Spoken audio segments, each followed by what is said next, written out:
chroniques de Joss Randall. Salut les groupies, c'est votre cowboy Joss Randall qui est de retour pour vous présenter sa 313e chronique qui s'appelle cette semaine et pour cette rentrée Les Mariés de l'an 2, film de Jean-Paul Rapneau de 1971. Il voulait juste divorcer, il a failli déclencher la terreur. Et je la commence comme d'habitude avec une citation d'Anthony Robbins. Le changement est inévitable, le progrès ne l'est pas. Eh bien oui, mes groupies, c'est la reprise pour votre Joss Randall, mais ne vous habituez pas trop, car après, il repart en vacances jusqu'au match numéro 3. Mais j'avais quand même envie de vous livrer un petit billet d'humeur au cœur de l'été, et à quelques jours seulement de la reprise du championnat.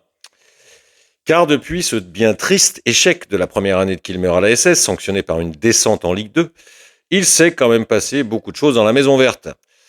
Donc voilà un premier opus pour enclencher la 11e saison consécutive des Chroniques de Joss Randall, c'est bon, hein, placé sous le signe des titres de films cinématographiques, juste histoire de faire le malin.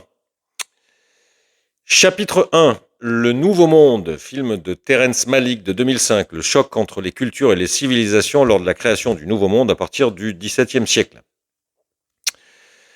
Alors depuis que la SS a glissé en Ligue 2 comme une savonnette fatiguée dans une douche collective, on espérait tous un miracle à la Jésus pendant les noces de Cana, façon changement d'eau en vin. Au passage, tu m'étonnes qu'après, il avait 12 mecs qui le suivaient partout, le gars. Eh bien, on espère juste tous que le QB ne sera pas trop bouchonné. Kilmer Sports Venture, un nom qui sonne comme une agence de détectives privés spécialisée dans la perte de capital à Las Vegas, mais dont on attend tous beaucoup dans la reconstruction moyen-long terme de notre club mythique aux tripes usées. Mais derrière les images léchées comme un chat stressé, on aura surtout constaté que cet été, pour l'instant, les investissements ont plus été pensés sur l'avenir moyen-long que sur le court terme. Je parle de l'année de Ligue 2 qui commence dans moins d'une semaine.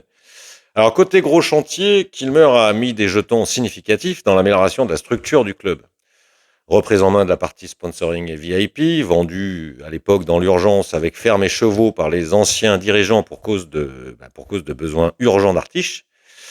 Très grosse recapitalisation, qui laisse entendre une envie de solidifier, comprendre ne pas se barrer dans 2 ans, et des arrivées à l'appel dans ces domaines qui grattent tout le monde à Saint-Étienne depuis des années, le recrutement, la préparation physique, l'approche de la performance, et même récemment un docteur pour s'occuper de l'approche mentale.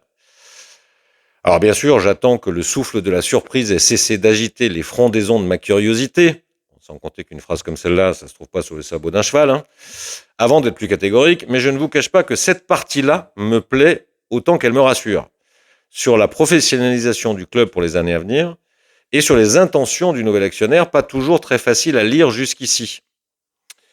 C'est en effet un nouveau monde qui s'annonce entre l'étras et le chaudron, une approche assez nord-américaine, mais surtout, à mon avis, en phase avec ce que le foot moderne est devenu. Mais au-delà de tout ça, il y a aussi des déboires et à manger, ou plutôt, je dirais que si le long terme semble en voie de sécurisation, de solidification, eh bien de nombreuses voix commencent à s'élever pour faire part d'une certaine inquiétude sur le court terme. Car là, la saison commence bientôt, dans quelques jours, et l'effectif souffre objectivement encore de nombreux manques.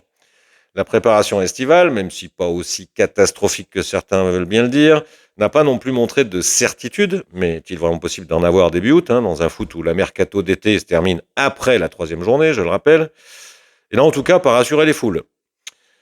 Donc il va quand même être temps de se bouger la rondelle et d'accélérer sur les arrivées et les départs encore en suspens, mais avec l'armée mexicaine désormais en place au département scouting, je ne doute pas que ça sera le cas. Chapitre 2, En équilibre, film de Denis Dercourt de 2015, l'histoire d'un homme entre deux mondes qui tente de se reconstruire après une chute. Mais en effet, côté mercato, ça reste encore un peu flou comme un dimanche matin après une nuit de fête. Alors la SS a plutôt bien géré la partie dégraissage, même s'il reste encore quelques dossiers irritants en attente, en faisant partir beaucoup de joueurs. Certains, alors rarement en pleurant, d'autres majoritairement en bramant à tue-tête le célèbre hymne libanais « Ah, quel plaisir d'avoir une belle Beyrouth !» Tant le club leur collait au crampon comme une mauvaise odeur de frites froides. Et puis quelques jeunes aussi qu'on n'a même pas eu le temps d'aimer, vendus à la découpe comme des pièces détachées de 205 GTI sur le Bon Coin. Mais dans l'ensemble et jusqu'ici, le mercato estival de la SS 2025, c'est un peu comme ta femme pendant qu'elle va se faire rectifier la pyramide chez le coiffeur du coin.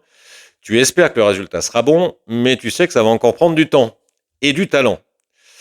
Les 5 matchs de préparation ont été un festival de contradictions. 2 victoires contre des supposés plus faibles, en espérant que cela reflète le niveau qu'on rencontrera majoritairement en Ligue 2. Et 3 défaites contre des supposés plus forts, dont une quand même un peu humiliante où la SS n'a pas existé. Et le tout sans dégager une réelle impression de puissance et surtout assez peu de création offensive. Bref, pas de quoi faire trembler les planches d'un échafaudage et surtout une impression de chantier non terminé. Pour l'instant, notre équipe de la SS ressemble à une fondue savoyarde sans fromage. Il y a des trucs dedans, mais on ne voit pas bien comment tout ça va fondre ensemble. Alors la Mercato avait commencé avec les prolongations de Cardona, que l'amour et de Bernappi Hour, laissant entendre que le club avait enfin appris de ses erreurs passées en confirmant ses profils, alors pour le coup pas très Kilmer, mais des joueurs on va dire de Ligue 1 et demi, valeur considérée comme sûre et fiable. Alors pour l'instant, la patte Cardonara met du temps à s'imprimer. Gageons que ce ne soit qu'une question de temps nécessaire pour absorber la prépa. Quant à Becken-Bernauer, si l'apport footballistique ne se dément pas, toujours sur la préparation, eh bien ces 2 blessures en 5 matchs, ça interroge quand même sur la performance du garçon sur la durée. Alors du côté des petits nouveaux, on aura aimé le côté propre de Jaberly Popette, merci à mon Guillaume 42 530 qui se reconnaîtra, eh bien, qui balade son élégance sur le pré comme un jazzman en costard blanc dans un rad infumé, mais surtout qui a ce côté garce, plus vu à Saint-Étienne depuis que l'habit ne fait plus le moine. À mon sens, toutefois plus intéressant en 8 qu'en 6 comme dans le dernier match. On aura aussi bien aimé la solidité défensive évidente de Chico l'emballage cadeau. Pas de fioriture, mais fort dans les duels, calme et puissant dans le jeu aérien. Alors lui, avec un seul coup de cast, j'ai l'impression qu'il envoie le ballon plus loin que Miladinovic avec son pied. Enfin, reste l'affaire Dufus, qui n'aura jamais aussi bien porté son nom. Espérons que l'affaire, administrative apparemment, se réglera vite, liée, semble-t-il, aux nouvelles contraintes post-Brexit sur les permis de travail. Ah, les Anglais. Quand je vous dis que si Dieu les a collés sur une île, c'est bien qu'il devait avoir ses raisons. Car j'aime bien, moi, son profil. Encore très brut, il y a du boulot, notamment à la finition, mais j'ai aimé son énergie, sa puissance, un profil qu'on n'a pas vraiment jusque-là, à mon avis. Et puis, il y a l'énigme. Lassana Tralala Auré. Alors, je l'ai vu, et beaucoup, longtemps, dans les matchs de prépa, ils ont quasiment tous joué, et à la fin, je ne comprends toujours pas ce qu'il fait là, lui. Et les quelques minutes de jeu du très jeune Makloufi au même poste ont renforcé le contraste. Donc voilà, latéraux, milieu, attaquant axial, il reste du taf. Tic-tac, tic-tac. Chapitre 3, eh bien, tentons quand même d'éviter L'été meurtrier, film de Jean Becker, 1983, où un type revient au village, les valises pleines de secrets, et ça va barder grave sous le soleil de plomb. Alors que nous réserve ce mois d'août, mis à part la canicule et la reprise des grèves SNCF? Eh bien, la SS va devoir cravacher sec, avec un effectif aussi près qu'un ado avant l'oral de philo. J'entrevois en effet un mois difficile, avec une équipe remaniée et en cours d'autres remaniements. Alors, on parle beaucoup actuellement de l'arrivée de 2 latéraux et alléluia quoi. Et qui va affronter des équipes de Ligue 2 qui vont d'abord attendre l'équipe prétendument dominante de pied ferme, dominante, ça c'est nous ça, dominante en termes d'investissement en tout cas, et surtout qui, elle, en raison de la crise financière tsunamiesque qui secoue le foot français, je parle des droits télé, eh bien, eux ont des effectifs qui n'auront que très peu bougé par rapport à la saison dernière, qui auront donc des automatismes et qui seront prêtes pour la Ligue 2. Car ces clubs-là, eux, faute de moyens, n'ont pas changé 12 joueurs pendant l'été. Ils ont gardé leur ossature, leur certitude et leur coup de latte. La SS, elle, devra aligner des recrues pas encore rodées, des jeunes recrues pas encore prêtes, ni prêtes à être prêtes, et des mecs qui pensent encore à leur transfert à venir. Alors notre ami Horneland Rover semble un peu nerveux, comme nous, de voir arriver le premier match avec un effectif aussi peu près, avec dans ses yeux ravagés ce mystère indicible qu'on trouve dans le regard d'une idiote amoureuse. Et sans vouloir trop jouer les Cassandres de l'Apocalypse, oui, il va quand même devenir un peu urgent d'avoir par exemple ces 2 fameux 2 latéraux qui tiennent la route, l'Arlésienne depuis 2 ans. Alors il paraît qu'ils arrivent, patientons. Au milieu, il semble qu'on pourra compter sur un Gérard Depardieu bien mieux préparé qu'au démarrage de la saison dernière, un gars capable de te tenir la baraque comme un vieux pilier de comptoir qui soutient le zinc à lui tout seul pendant l'apéro.